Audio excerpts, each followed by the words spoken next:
चलिए दोस्तों, खेसारी लाल के फाइनली छठ के गाना आ गया है। इस वीडियो में शुरू से लेकर अंत तक बना रहिए और हम हमेशा ऐसा वीडियो न्यू फॉर्मेशन जितना जल्दी लाने को मैं प्रयास करता हूं आप लोगों तक। खेसारी लाल के गाना के पोस्टर आए हैं जो धमाल और बवाल भोजपुरी इंडस्ट्री में मचा के रख देता है। खेसारी लाल जब भी कोई भी गाना गाते हैं भोजपुरी इंडस्ट्री में तो धमाल मचा के रख ही देते हैं, लेकिन खेसारी लाल की एक और गाने के पोस्टर आ गया है जिस गाना के नाम है जिता दिए छठी माई। इलेक्शन भी चल रहा है, अब सुनने में आ रहा है कि खेसारी लाल के जो फैमिली हैं वो खड़ा हो रहे हैं आरजेडी के पार्टी से। अब होना ही चाहिए हर कोई के, लेकिन खेसारी लाल कुछ अलग दिमाग लगाते हैं और अलग काम करते ही रहते हैं।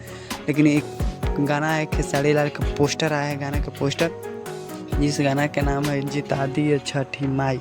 जिता दिए छठी माई ये गाना तो धमाल और बवाल भोजपुरी इंडस्ट्री में मचा के रख देगा।